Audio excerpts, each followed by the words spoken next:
ये बच्चों की साइड से भी है। अगर आप बच्चों का मनोविज्ञान देखेंगे तो वो भी बहुत अच्छे सिम्टम्स नहीं आ रहे हैं इस समय। अभी 2-3 महीने पहले बेंगलुरु में घटना घटी है।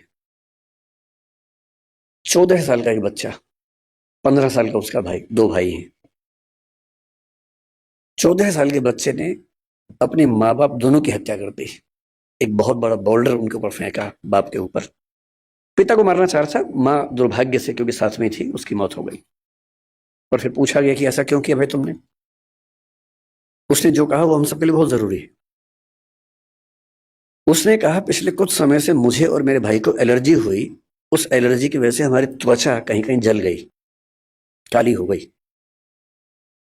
और रोज हमारे पापा बोलते थे, मतलब गालियां देते थे कि तुम कितने भद्दे दिखते हो, बदसूरत दिखते हो, क्या करते हो, बदतमीजी करते हो, कुछ गलत काम करते हो, इसलिए ऐसा हो गया है। और उसने पुलिस को बताया कि एक तो मैं खुद परेशान कि मेरे साथ ये क्या हो रहा है। और जब मैं घर आता था इस उम्मीद में कि घर पे कम से कम घर पे तो लोग मुझे समझेंगे, वहां तो प्रेम मिलेगा, वहां तो अनकंडीशनल तरीके से मुझसे बात होगी। वहां भी गालियां पड़ती थी, रोज गालियां सुनता था। और एक दिन जब गालियां बहुत ज्यादा हो गई, नहीं झेल पाया, तो मैंने कदम उठाया और मुझे इस वक्त तक कोई अफसोस नहीं।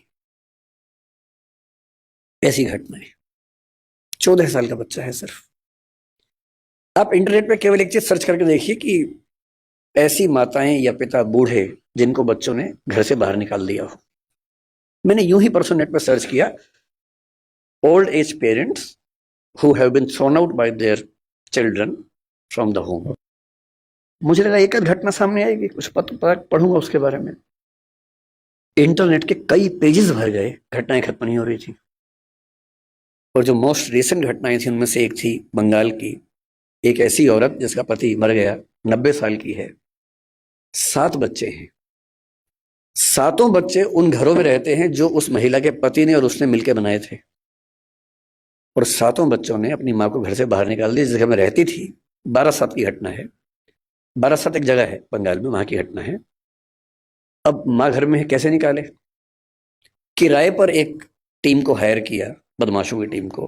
वो आई, माँ को उठाया, रात को लेके गई और कहीं फेंक के आ गए, सिर्फ इसलिए कि इस बुढ़िया का झंझट कौन उठाए।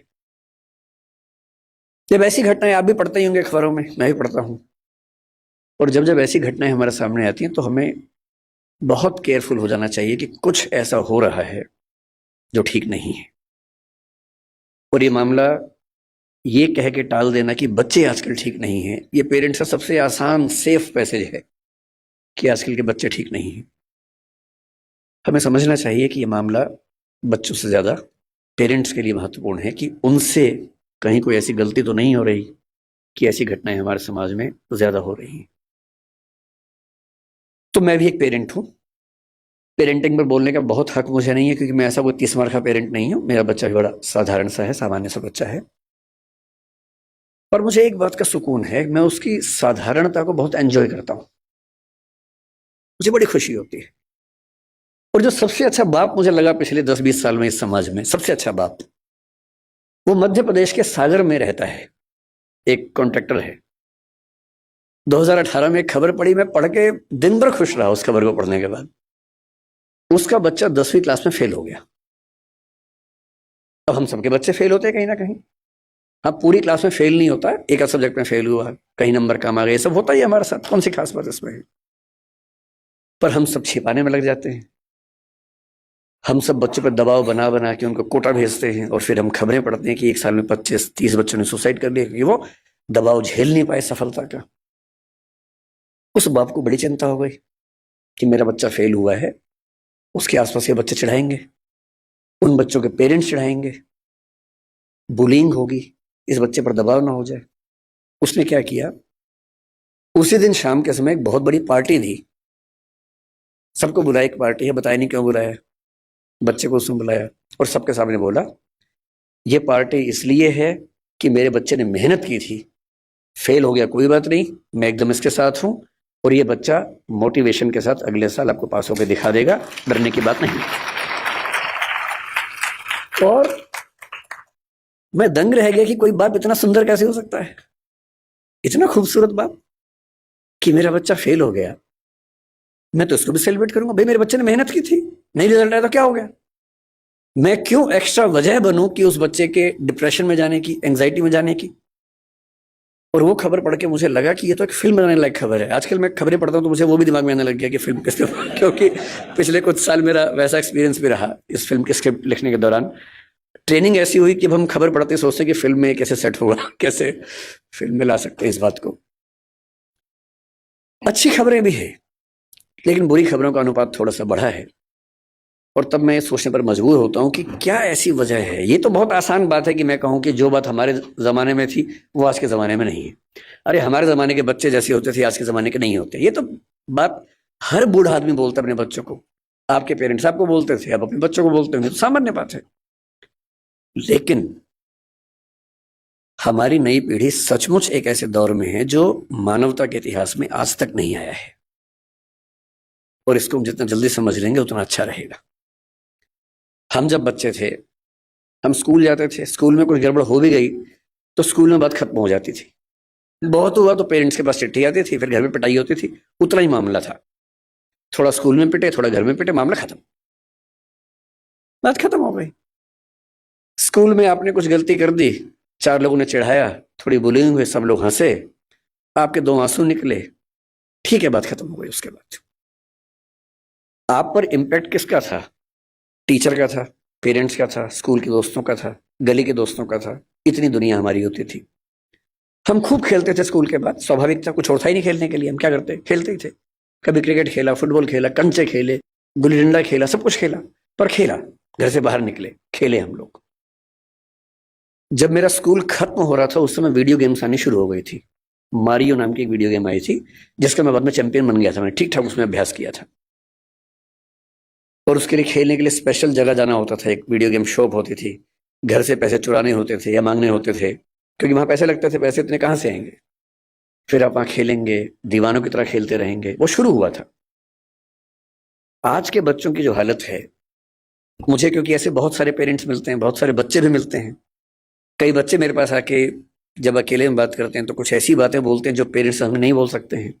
मुझे उनके पेरेंट्स पे तरस आता है।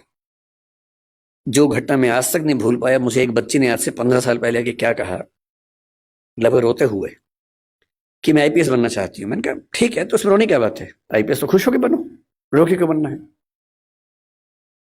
तो उसने कहा आईपीएस इसलिए बनना है कि आज से कुछ साल पहले गांव में मेरा गैंग रेप हुआ था। अभी मामला सीरियस हो गया, मैं चुप हो गया। मैंने पूछा फिर आपके पेरेंट्स ने क्या एक्शन लिया? पुलिस में रिपोर्ट किया नहीं की? उसने कहा नहीं, पुलिस तो बात की बात है। मेरे जीवन की सबसे बड़ी दुविधा यह है कि मैं अपने पेरेंट्स को बता नहीं सकती, क्योंकि वो मुझ पर भरोसा नहीं करेंगे, मेरी ही गलती निकालेंगे। तो मैंने कहा तुमने बताया नहीं पेरेंट्स को? बोले नहीं, ना बताया है, ना बता पाऊंगी। आज तक किसी को नहीं बताया है। रोज घुटती हूं अंदर ही अंदर। आज पहली बार आपको बता रही हूं। और आईपीएस इसलिए बनना है कि जो मेरे साथ हुआ किसी और के साथ ना हो। और मैं तब से सोचता हूं कि वो कितने अभागे और मूर्ख पेरेंट्स होंगे जो अपने बच्चे से ये बात नहीं कर सकते। आपका बच्चा गैंगरेप का शिकार हो गया और उसमें इतनी हिम्मत है कि उस चीज को झेल गया, आपको नहीं बता पा रहा, क्योंकि उसको आप पर इतना भी भरोसा नहीं है कि आप उसकी बात सुन पाएंगे। जितने रेप हमारे समाज में होते हैं उनमें से 95% घर के अंदर होते हैं। घर के मेंबर्स या दूर के रिश्तेदार या आस पड़ोस के लोग करते हैं। और उनमें से शायद 10% से ऊपर की खबर किसी को लगती नहीं है। क्यों नहीं लगती है? क्योंकि जब जब कोई बच्ची अपने पेरेंट्स को बोलती है कि ऐसा हुआ है, पेरेंट्स कहते हैं कि नहीं, तूने गलती की होगी, या छुपा दे, दबा दे बात को, चुप रहे, दूर रहा कर उनसे। हिम्मत नहीं करते कि हिसाब बराबर करें, अपनी बेटी का हक मांगे उस आदमी से, इतनी हिम्मत नहीं करते हैं। ऐसे बुज़दिल समाज में क्या होगा? डिप्रेशन नहीं होगा, एंजाइटी नहीं होगी तो क्या होगा? और उस लड़की की बात सुन के मैं हिल गया था। यह अलग बात है कि उस लड़की ने बहुत मेहनत की, बाद में आईपीएस बन भी गई। उसके बाद वो क्या कितना कर पाई मुझे नहीं पता, पर मेरा ख्याल है कि जिस जिस जिले में वो रहती होगी कम से कम उस जिले की लड़कियां और बेटियां महफूज रहती होंगी। लेकिन वो तो एक अलग बात है, उसने क्या किया अलग बात है।